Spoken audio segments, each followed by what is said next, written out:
Hey, it's been a while since I made a video, so I still have the Jeep. I think it's been 2 to 3 years because, well, I just haven't had time. I still got my moto, that's been fun. But anyway, the reason I get the hits on the YouTube channel is because people like to see the Vitara, the Suzuki Sidekick tracker. Anyway, let's just get this out of here. Just charging the battery, that's all. I leave it on trickle charge. Maintainer, it's on maintain mode. So that's that little snowflake meaning. Getting ready for the winter. So new things here. This is a new motor.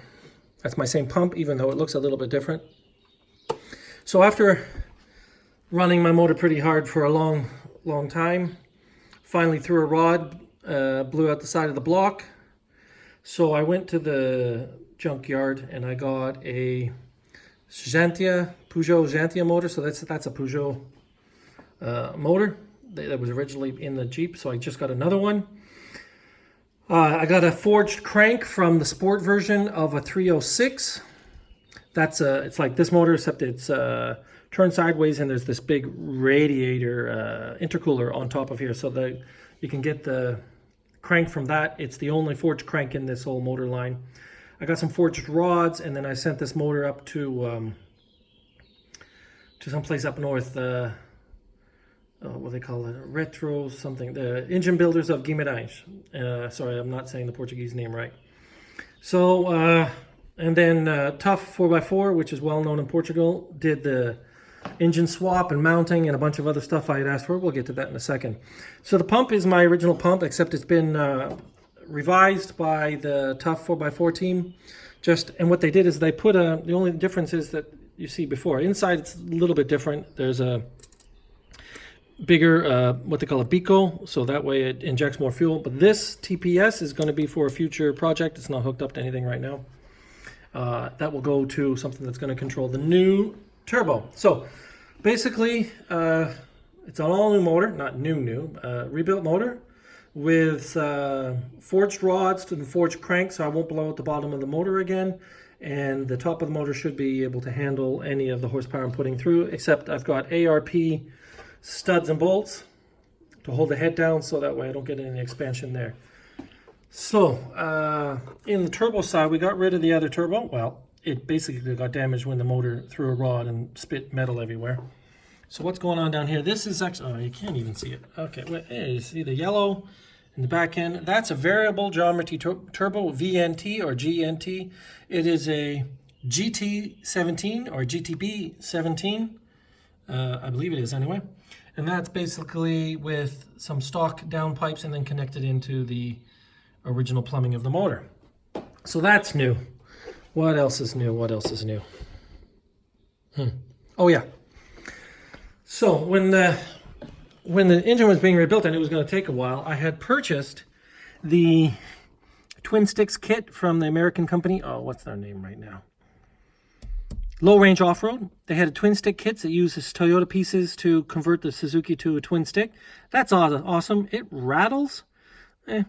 This is all metal work done by Tough 4x4. So that was done. So the transmission and the transfer case were both rebuilt. The Tough sent them out to somebody they trust and got them rebuilt. Still running the same flywheel and clutch that I had in before. So other new things are Tough mounted my rear disc brake kit. Tough 4x4 mounted my rear disc brake kit, which works awesome. I have no problems with my parking brake anymore. And also when they did the rear brakes, they did the front brakes, and you can't see it. Let's see if we can see from the inside.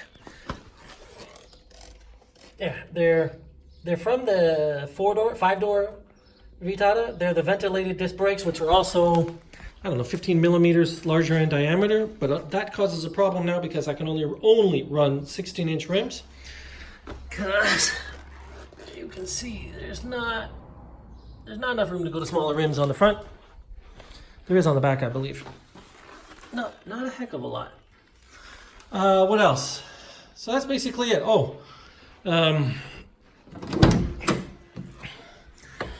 Tough mounted the compressor up top, so I don't, if I flood the car again, at least I have a little bit more height before the pump gets flooded.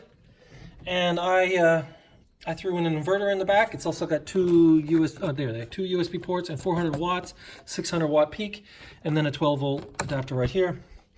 That's all plumbed in straight to the battery, so I don't, that's plumbed in straight to the battery, so I don't have to, it has its own switch. Where's the switch? Oh, right there. I don't have the roof rack on right now. I just took it off because I wasn't actually using it for anything. Oh, got mud flaps to comply with Portuguese law. And a whole tufted a new exhaust. Let's just see if we can get under and see. Nah, you can't see anything from here. So, oh yeah. So we got MagnaFlow, catalytic, sport catalytic, and then a MagnaFlow straight through pipe. Not too noisy, nice sound, but not no resonance, so that way you don't get the headache when you're driving it. Whoops.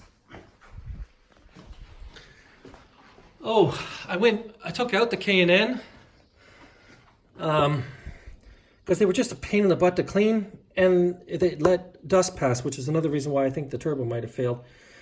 In the really, really fine, almost like cement sand that we have in Portugal, it's just easier to run the stock airbox and throw the filters out. I know it's not getting the best flow, but it's 10 euros a filter, and it also just cuts down on the noise a little bit because now that I got, this is another thing, this is the airflow from Australia snorkel. The difference of this snorkel is the old snorkel entered the car here, then made a turn, and then went into the airbox.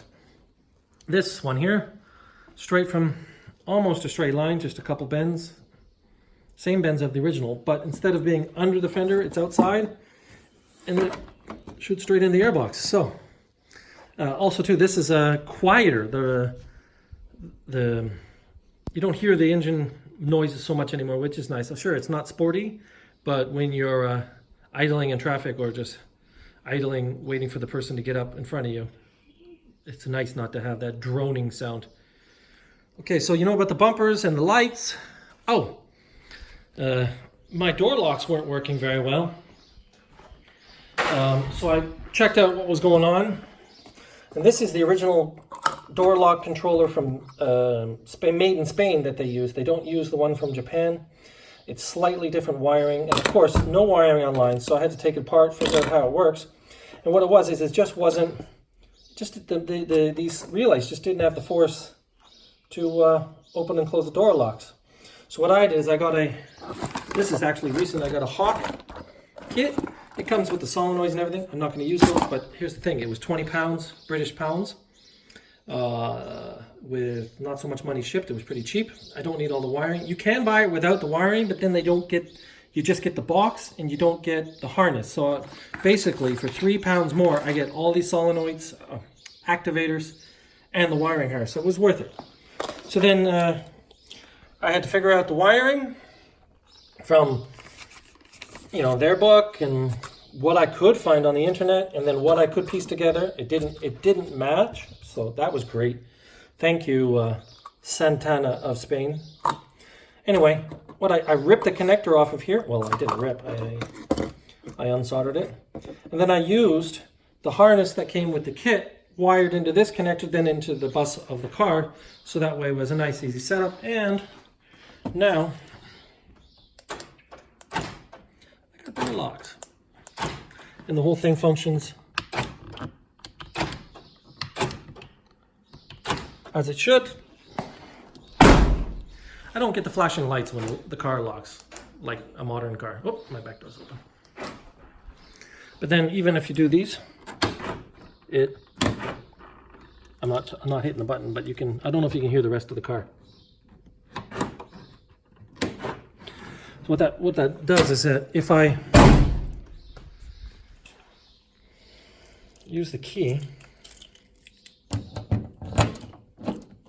it's already, it actually, I'm going to use the key in the back and you can see, where's the, And that's just the way the Santana Suzuki Vitara of Portugal and Spain is wired. All the locks have an up-down sensor and this actuator. So any lock that's open opens all the others, and it works right with the kit if you wire it correctly. It was a pain in the butt, but I got it done. But the nice thing about it was I didn't have to pull apart the Jeep wiring, the car's wiring. I just plugged into the connector. Like I said, I took the connector off of this. So I took the connector that came with the Hawk kit. I cut the wires. I took those wires, soldered them to the back of this connector. Then this connector plugs into the car. So male, female, yeah. So anyway, it works. That's the point. This, here's the stupid thing. This, they don't make it anymore. And if you find them online, they want 80, 90 euros, well, shipped. And maybe you can find them in a junkyard, but in a junkyard, they're going to be as old as this one. So, also, this Hawk kit, I'm pretty sure it's just a Chinese-made kit with their branding on it. So if that one burns out, I can buy another one for 10, 15 euros instead of the price of that one. And I got modern locks on my Jeep. Anyway, just one of those little things. Anything else new? Got a new telephone holder. That's not exciting. Got my son's baby seat in the car. Well, not baby seat, he's 6, but you know what I mean. Child seat. Oh, one thing that is very important. In Europe, you can't modify your trucks. You can't modify your toys, any toys actually, be it a sports car. You can't modify them too much unless you get it homologated.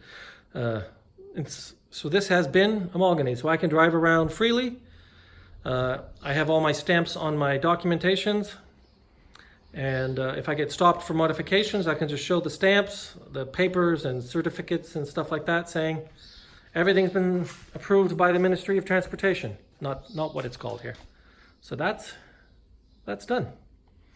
Basically, the only thing I'm looking to fix now is I want to get some trim pieces, which are hard to come by. Trim is all nasty. I want to get some trim pieces and glove box and another latch and little thing that are all broken. But other than that, she's ready to go. I don't actually use it that much though.